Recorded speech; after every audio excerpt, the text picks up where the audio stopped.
मराठा आरक्षणावर या सभागृहामध्ये एकूण 74 सदस्यांनी भाग घेतला।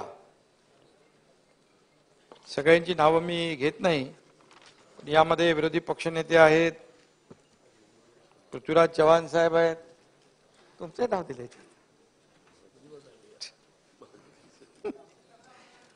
आणि अशोक चव्हाण, नाना पटोले, बाळासाहेब थोरात, छगन भुजबळ, शिवेंद्रराजे भोसले, प्रकाश आंबेडकर, नितेश राणे, आशिष शेलार, सगळ्यांची नावं घेत नाही, चालेल ना?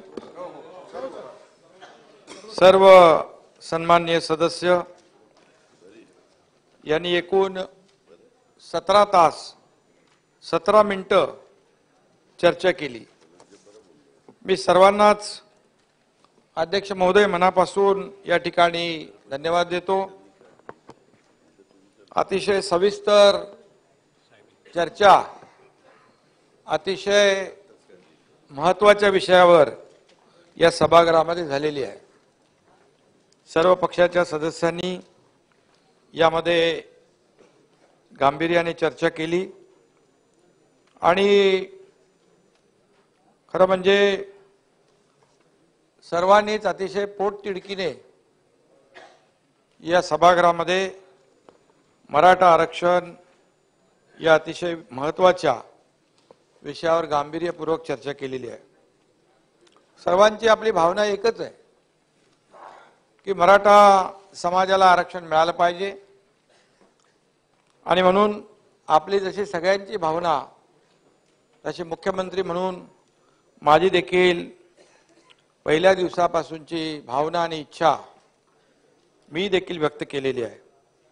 मराठा समाजाला आरक्षण देताना ओबीसी समाज किंवा अन्य कुठल्याही समाजाच्या आरक्षणाला धक्का न लावता मराठा समाजाला कायद्याच्या चौकटीत आणि टिकणारं आरक्षण मिळालं पाहिजे, ही आपल्या सगळ्यांची भावना आहे। ज्या समाजानं या एकीकडं पिढ्यानपिढ्या शेती करून अब्जावधी लोकांची पोटं भरली आणि दुसरीकडे आपल्या देशासाठी मातृभूमीसाठी देखील जीवाची बाजी लावली, हे अनेक उदाहरणातून आपण पाहिलेलं आहे। आणि म्हणून जय जवान जय किसान ही घोषणा हा समाज प्रत्यक्षात जगला आहे। अध्यक्ष महोदय, छत्रपती शिवाजी महाराजांच्या आशीर्वादानं या मराठा समाजानं महाराष्ट्राच्या विकासात मोठं योगदान दिलेलं आहे। तोच मराठा समाज आज आपल्या हक्कासाठी उभा ठाकलाय, रस्त्यावर उतरलाय। आर्थिक शैक्षणिक आघाड्यांवर या समाजाच्या पदरी मागासले पण पडलेला आहे। गेल्या काही वर्षात हा समाज सामाजिक दृष्ट्या सुद्धा मागे पडलाय, आणि म्हणून अन्य मागास समाजाप्रमाणे मराठा समाजाला देखील या ठिकाणी आरक्षणाच्या माध्यमातून आपली प्रगती करायची आहे, आणि हा त्यांचा अधिकार देखील आहे। या मागणीसाठी काहींनी भावनांच्या भरात अतिशय टोकाचं पाऊल उचलून आत्महत्या देखील केलेल्या आहेत, आणि हे देखील अतिशय मन विषण्ण करणारं आहे, अतिशय वेदनादायी आहे। आणि म्हणून कुणालाही हे परवडणारं नाही, आणि आपल्या सगळ्यांच्याच भावना यासाठी एकच आहेत। राज्यातल्या इतर सर्व समाजाशी मिळून मिसळून मराठा समाजानं आजवर महाराष्ट्राची सांस्कृतिक सामाजिक बांधिलकी आणि बांधणी देखील घट्ट केलेली आहे। यामध्ये महाराष्ट्राच्या विकासाला मी मगाशी म्हटल्याप्रमाणे मोठा हातभार देखील लागलेला आहे। पण गेल्या काही दिवसापासून राज्यातील सामाजिक जे वातावरण आहे, जे काही आपली संस्कृती आहे, आपली परंपरा आहे, हे दूषित करण्याचा देखील प्रसंग या ठिकाणी घडलेत, आणि तशा प्रकारचे प्रयत्न होताना आपण पाहतोय। कुठल्याही दोन समाजामध्ये तेढ निर्माण होणं हे राज्याच्या दृष्टीने चांगलं नाही आणि भूषणावं देखील नाही आहे. याबाबत आपल्या सगळ्यांचं एकमत आहे. पुरोगामी महाराष्ट्राला हे तर अजिबात न परवडणारं आहे आणि न शोभणारही आहे. आणि म्हणून महाराष्ट्रामध्ये कुठंही तणाव वाढणार नाही याची काळजी राज्यकर्त्यांनी, त्याचबरोबर आपली सगळ्यांची, विरोधी पक्ष काय, सत्ताधारी काय, आपण सर्व लोकप्रतिनिधी जे आहोत, आपली सगळ्यांचीच ही जबाबदारी आहे. आणि ती जबाबदारी आपणही आणि समाजाने आजवर घेतलेली आहे. आणि म्हणूनच या ठिकाणी मराठा आरक्षणासाठी जे आंदोलन सुरू आहे त्याचा काही अपप्रवृत्तींनी फायदा घेऊ नये यासाठी सर्वांनीच दक्ष आणि सावध राहण्याची आवश्यकता आहे. आणि खरं म्हणजे ती विचार करण्याची वेळ देखील या ठिकाणी आलेली आहे. राज्यात कायदा आणि शांतता, सुव्यवस्था आणि बंधुभाव कायम राखला गेला पाहिजे, कायम राहिला पाहिजे. कोणत्याही निमित्ताने समाजामध्ये बितुष्ट येता कामा नये ही आपली सगळ्यांची भावना आहे. चर्चेतून आणि योग्य भूमिकेतून आपण मार्ग काढू शकतो, प्रश्न सोडवू शकतो, हे अनेक वेळा आपण पाहिलेलं आहे. आणि म्हणून आज देखील मी या सभागृहामध्ये आपल्या सगळ्यांना विनंती वजा आवाहन देखील करू इच्छितो की आपण सगळ्यांनीच राज्यामध्ये कायदा सुव्यवस्था, शांतता, सुव्यवस्था राखली गेली पाहिजे. ही आपण सगळ्यांनीच मिळून जबाबदारी घेतली पाहिजे. सरकार म्हणून या ठिकाणी आम्ही अतिशय या प्रश्नाकडे संवेदनशीलतेने पाहतोय आणि त्याची उदाहरणं देखील आपल्या डोळ्यासमोर सगळ्यांच्या समोर आहेत. मी राज्याचा मुख्यमंत्री म्हणून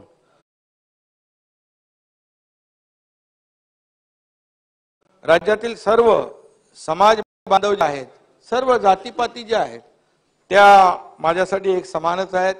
आमच्या सरकारसाठी देखील सर्वजण, सर्व जातीपाती, सर्व धर्मीय हे समान आहेत आणि त्यामध्ये कुठलाही आमच्या मनामध्ये भेदभाव कुणाच्याबद्दल नाही आहे. प्रत्येक समाज घटकाला राज्याच्या प्रगतीमध्ये त्याचा योग्य तो वाटा मिळाला पाहिजे अशी जशी समाजाची धारणा आहे तशी सरकारची देखील धारणा आहे आणि आपली देखील तशीच धारणा आहे. त्यामध्ये वेगळं मत कोणाचं असण्याचं काही आवश्यक कारण नाही. आज मराठा समाजाला प्रगतीसाठी आरक्षण देण्याची गरज निर्माण झाली आहे. ते आरक्षण देण्यास सरकार कटिबद्ध आहे हे मी अनेक वेळा सांगितलेलं आहे. आणि सरकार सर्व पातळींवर हा जो काही लढा देतोय हे देखील आपल्याला सगळ्यांनाच माहीत आहे. आणि आम्ही देखील अनेक सदस्य या सभागृहातले शेतकऱ्याची मुलं आहोत, कष्टकरी आहोत, काही गरीब कुटुंबातून, सर्वसाधारण कुटुंबातून आपण आलेलो आहोत. त्यामुळे या बहुसंख्य जो काही मराठा समाज आज शेतकरी म्हणून राबतोय, शेतकरी म्हणून जीवन जगतोय, त्यामुळे शेतकऱ्यांच्या प्रश्नाची देखील आपल्या सगळ्यांना जाण आहे. आणि म्हणून काल देखील आपण त्या विषयावर चर्चा केली. आपणही चर्चेमध्ये सहभाग घेतला आणि या शेतकऱ्यांना देखील जे काही त्यांना संकटकाळी आपण त्यांच्या मागे उभं राहिलं पाहिजे ते सरकारने देखील कर्तव्य बजावलेलं आहे. आणि म्हणून मराठा समाजाला आरक्षण मिळू शकतं त्यासाठी अतिशय प्रामाणिकपणे कायदेशीर पद्धतीने काम करावं लागेल ते आम्ही या ठिकाणी सरकार म्हणून करतोय. आणि मी आपल्याला एवढंच सांगतो, अध्यक्ष महोदय, मी मुख्यमंत्री झाल्यानंतर, सरकार स्थापन झाल्यानंतर जेव्हा हा प्रश्न पेटला, काही ठिकाणी आंदोलनं सुरू झाली, काही ठिकाणी उपोषणं सुरू झाली, त्यावेळेस आम्ही सर्वपक्षीय बैठक देखील बोलवली. या बैठकीनंतर ज्यांनी उपोषण केलं होतं जरांगे पाटील, त्यांचं उपोषण देखील सोडवण्यासाठी मी स्वतः त्या ठिकाणी आमचे सहकारी मंत्री आम्ही गेलो होतो.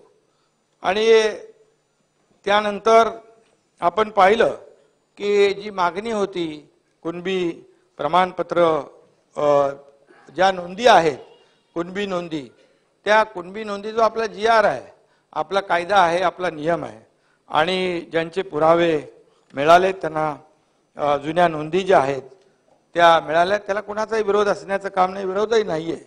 कारण हा कायदा, हा नियम हा पूर्वीपासून आहे आणि 1967 पूर्वीच्या ज्या नोंदी आहेत त्या नोंदी सापडत असतील तर त्यांना त्याचा फायदा मिळाला पाहिजे. आणि म्हणून सभागृहात देखील सर्व सदस्यांनी तशीच एक समान भूमिका घेतली आणि मांडली देखील. आणि कुणबी दाखले देण्याबाबतचा जो काही GR जुना आहे, परंतु काही ठिकाणी ते दाखले दिले जात होते, काही ठिकाणी दाखले मिळत नव्हते आणि मग ते दाखले मिळावे म्हणून ती प्रक्रिया देखील आपण सुरू केली. आणि त्या बाबतीमध्ये काही मतमतांतरे असू शकतात, परंतु मी या ठिकाणी पुन्हा एकदा सांगू इच्छितो की OBC किंवा अन्य कुणाच्याही आम्ही वारंवार सांगतो की इतर कुणाचं काढून एका दुसऱ्या समाजाला द्यायचं अशी भावना, भूमिका सरकारची बिलकुल नाही, विजयराव. आणि म्हणून मगाशी म्हटलं आपण नव्हता, OBC किंवा अन्य कुणाच्याही आरक्षणाला धक्का न लावता मराठा समाजाला आरक्षण मिळवून देण्याचा सरकारचा शब्द आहे, आमचा शब्द आहे, तो आम्ही पूर्ण करणार. मराठा समाजाची मागणी का आताच पुढे आलेली नाही, ही पूर्वीपासूनची मागणी आहे आणि ती आताच उचलून धरली असाही विषय नाही. 1902 साली छत्रपती शाहू महाराजांनी आरक्षणाची तरतूद केली आणि त्यात मराठा समाजाचाही अंतर्भाव केलेला होता. त्यानंतर 80च्या दशकापासून मराठा बांधव आपल्या हक्कासाठी, आरक्षणासाठी झगडतोय, लढतोय. स्वर्गीय अण्णासाहेब पाटील यांनी मराठा समाजाला आरक्षण मिळावं यासाठी त्या काळात आंदोलन केलं आणि त्यांनी आपल्या प्राणांची आहुती देखील दिली, हे देखील आपल्याला माहीत आहे. आणि म्हणून त्यानंतर आलेल्या सरकारने मराठा समाजासाठी, आरक्षणासाठी काय केलं असा प्रश्न विचारून मी आता काही वाद निर्माण करू इच्छित नाही, किंबहुना त्याच्यामध्ये जाऊ इच्छित नाही. परंतु आज मी एवढंच सांगू इच्छितो की अण्णासाहेबांचं जे बलिदान आहे ते बलिदान जे आहे मराठा समाजासाठी व्यर्थ जाणार नाही, हा देखील या ठिकाणी आमचा शब्द आहे. आपलं मागासपण सिद्ध करण्यासाठी या समाजाला आज मोठा लढा द्यावा लागतोय, आंदोलनं करावी लागतात, उपोषणं करावी लागतात आणि आपण ते पाहतोय.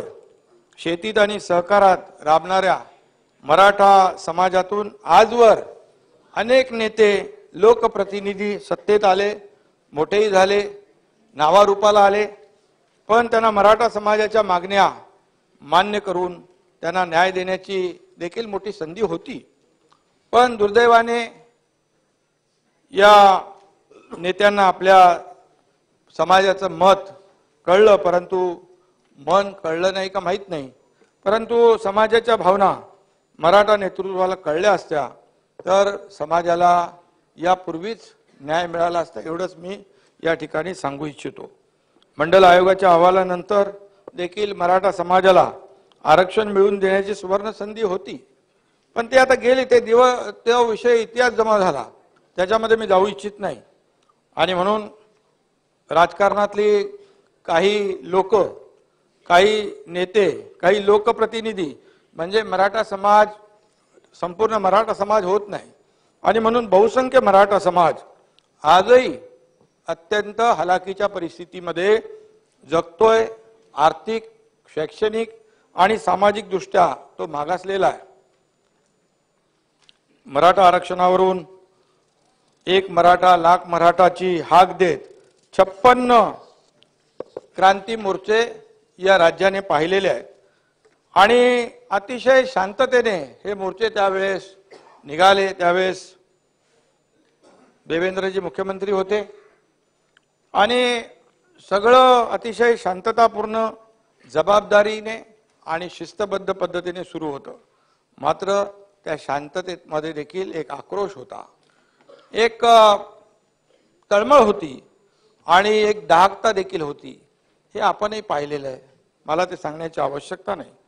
तेव्हा खरं म्हणजे आज त्यावेळची आंदोलनं, त्यावेळचे मोर्चे, त्यावेळची ती संख्या हे आपण सगळ्यांनी पाहिलेलं आहे.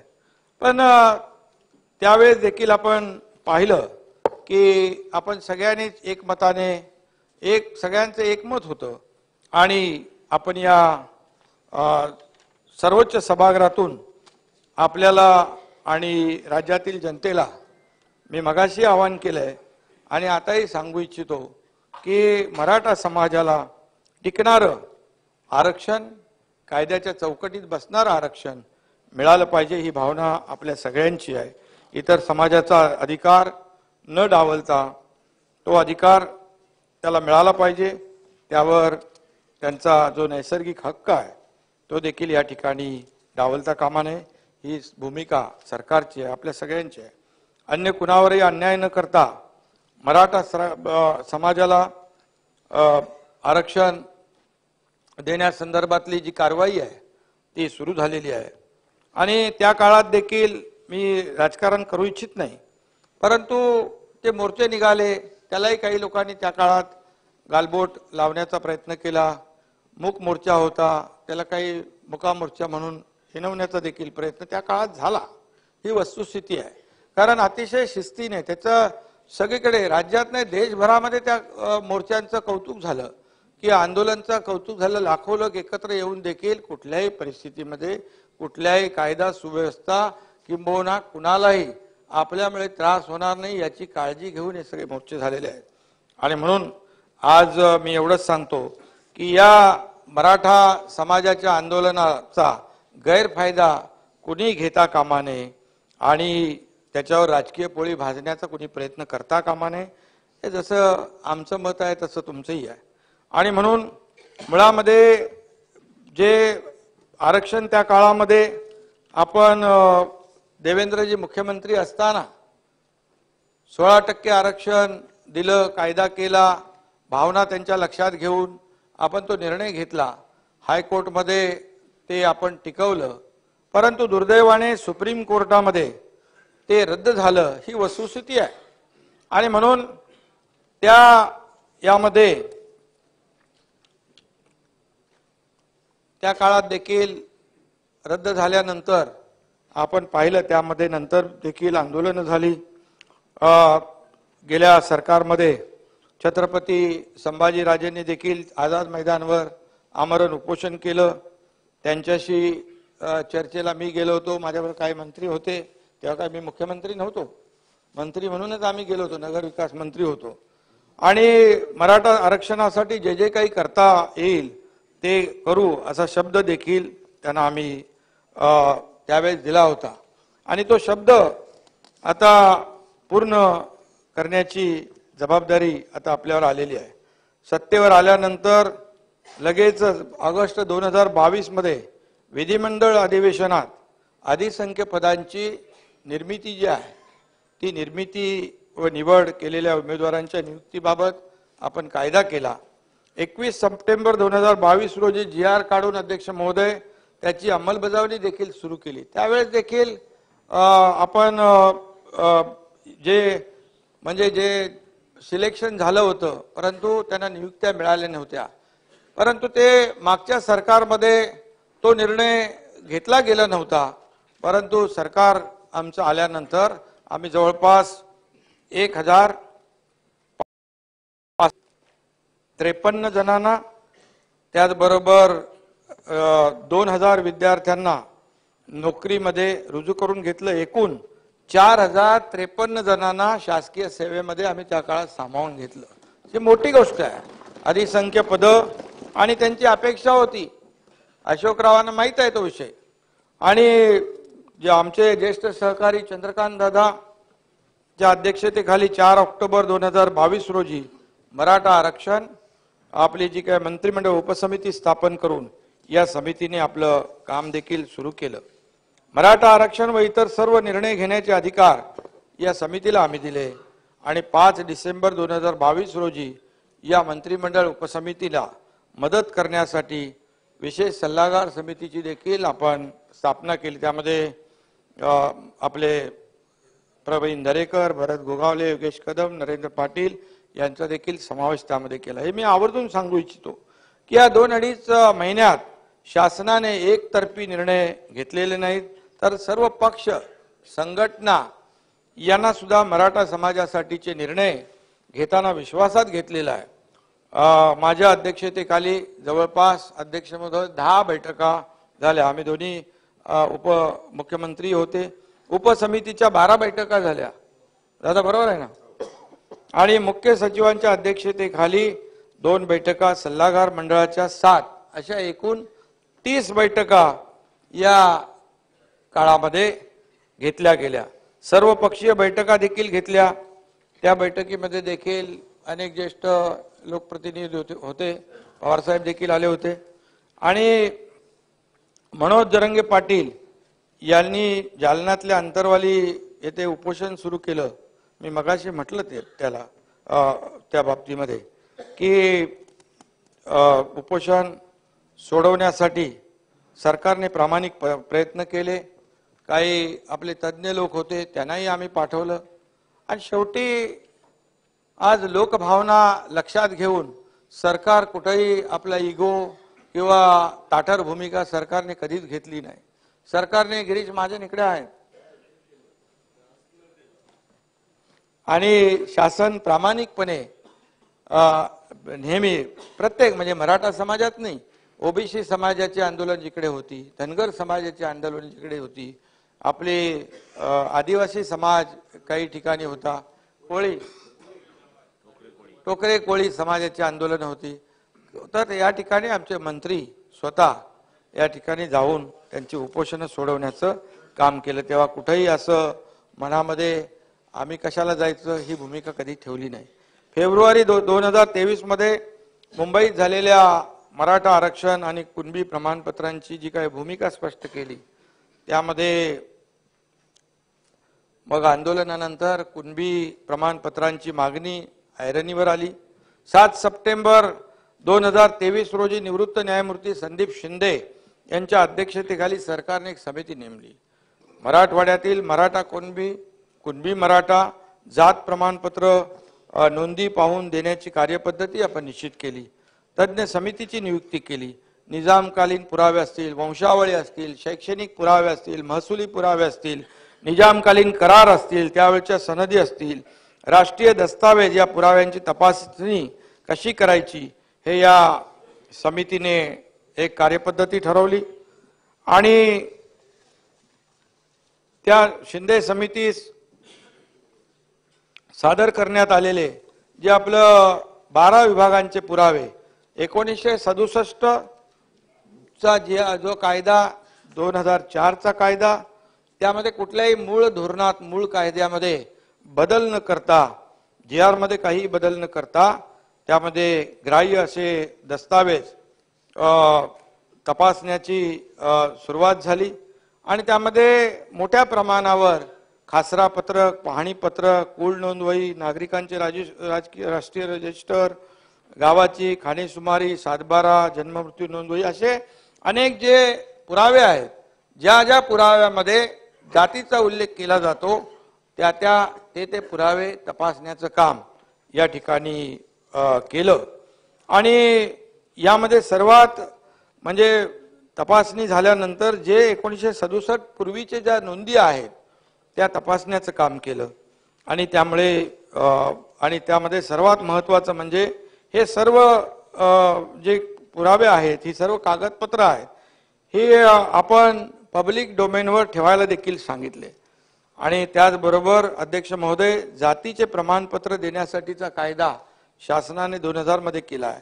त्या कायद्याच्या अंतर्गत जी व्यक्ती जात प्रमाणपत्रासाठी अर्ज करेल ती व्यक्ती त्या जातीचा आहे हे सिद्ध करण्याची जबाबदारी त्या अर्जदाराची आहे। कलम 8 प्रमाणे एखाद्या व्यक्तीने खोट्या कागदपत्रांच्या आधारे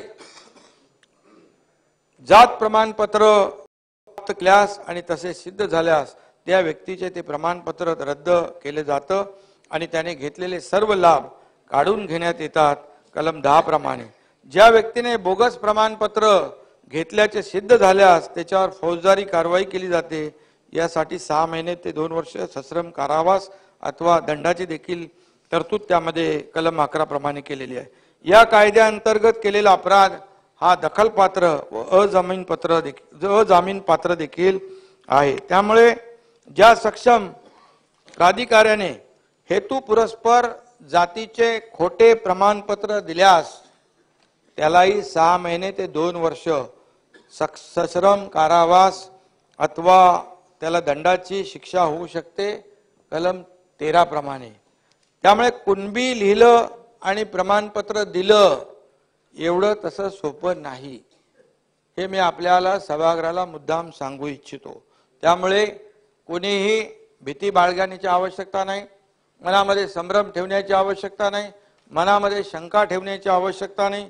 सर्व कायदेशीर प्रक्रियेनुसार कागदपत्रांची सखोल तपासणी करून कुणबी नोंदी आढळतात त्याला कुणबी प्रमाणपत्र दिलं जाईल, हे मी या ठिकाणी अतिशय खात्रीपूर्वक या ठिकाणी सांगू इच्छितो।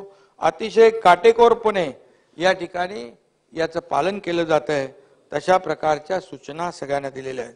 हा दाखला चुकीचा दिल्यावर देणाऱ्यावर आणि घेणाऱ्यावर काय कारवाई होते ते आपण मी वरती सांगितलंय, आणि जो पात्र आहे त्याला दाखला सुलभपणे मिळाला पाहिजे अशी भूमिका सरकारची आहे।